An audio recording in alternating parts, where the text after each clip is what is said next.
বাচ্চা বাড়ি ঘরে তো আমার হেনা কোথায়? বাবা হেনাকে ভুলে যাও বাবা। কেন, কি হয়েছে? আমার হেনা কোথায়?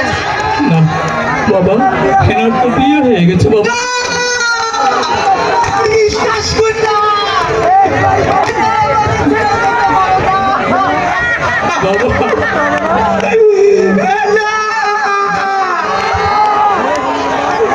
বাবা এতক্ষণে হেনা হয়তো ঢুসের দ্বারা ব্রিজ পার হয়ে গেছে।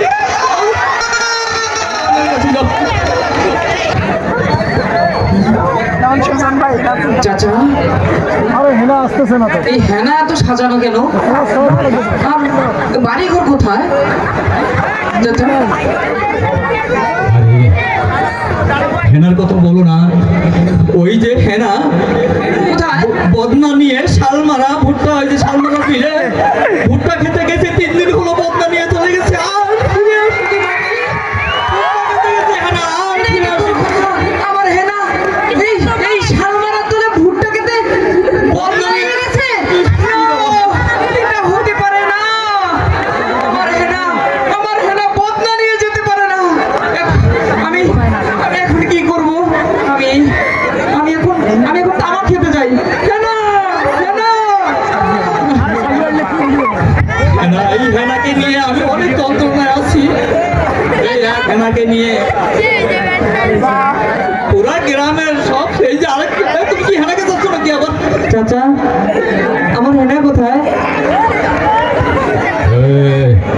হেনা হেনা করিস না। হেনা বেড়ার পলাই গেছে না। এ মাওয়ার বউ, তুমি কি আমার লম্বা বাজাও? তাইলে বাড়ি ঘর তো সাজানো কেন?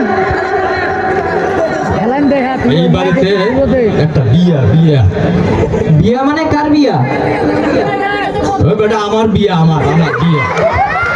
এই মাওয়ার বউ, তোর বয়স হয়েছে 50, তোরে ওর কে কোন মাতারি বিয়ে করবে?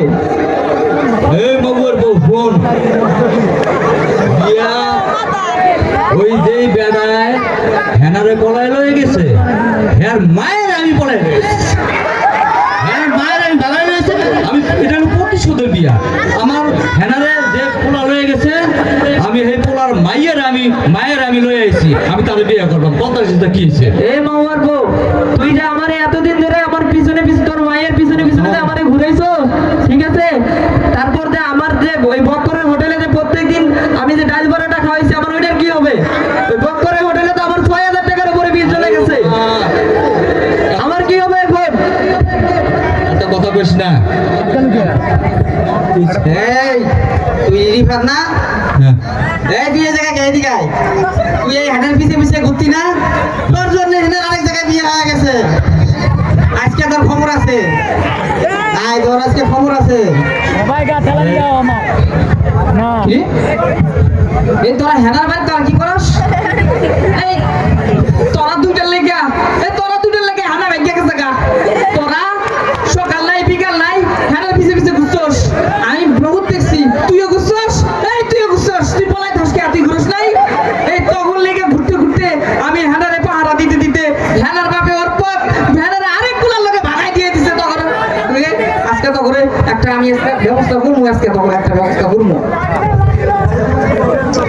আরে সব দোষ এই বেড়ার। এই বেড়ায় আপনাদের চক্রান্ত কইরা এই হেনা আম করে ঘুরায় হেনার পিছনে আরেক বেড়ার লোকে ভাগাই দিছে। আমারে কইছে প্রতিষ্ঠিত হয়ে আসো, হেনার সাথে তোমার বিয়ে দিব। আমি এই তিস্তা সমিতিতে 8 বছর নিরলস পরিশ্রম করে প্রতিষ্ঠিত হয়ে আসছি, কিন্তু আজকে আরেক বেড়ার সাথে ভাগাই দিছে তার হেনারে।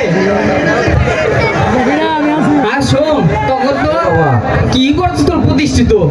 আমার কাহিনী শুনবি?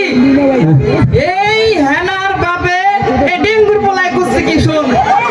এই ডেঙ্গুর পোলা আমারে কইছে হেনার লগে বিয়ে দিব। এইটা লোভ দেখাইছে। আমারে কি কইছে? আমি হেনারে বিয়ে দিব যদি তোর ঘরে ফার্নিচার সবকিছু ঘরে সুন্দর সাজানো থাকে।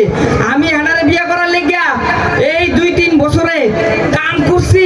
আর ওই তিস্তা সমিতি থেকে কিস্তিতে টিভি, ফ্রিজ, আলমারি, সুকেস, টিভি যা কিছু আছে সব নিয়ে আমার ঘরে সব সাজা রাখছি।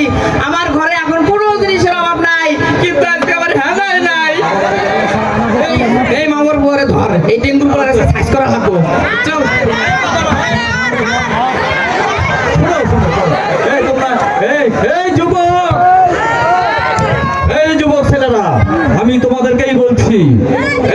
হ্যানার পিছে ঘুরে তোমাদের ক্যারিয়ার থেকে ধ্বংস করতেছো।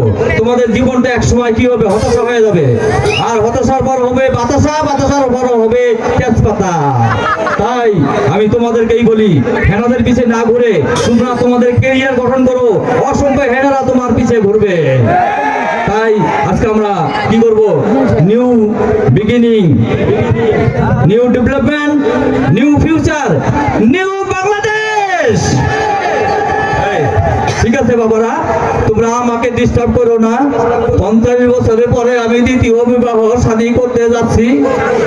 আর তোমরা আনন্দ করো, তোমরা গান গাও, আমি গেলাম, আমাকে তোমরা ডিস্টার্ব করিও না। আচ্ছা ডিস্টার্ব করবো না। এই যে মিয়া শুন, আমরা নয় হ্যানার পিছে পিছে ঘুরছে, আঙ্গুরে ভ্যানের পিছে ঘুরাইছে। এই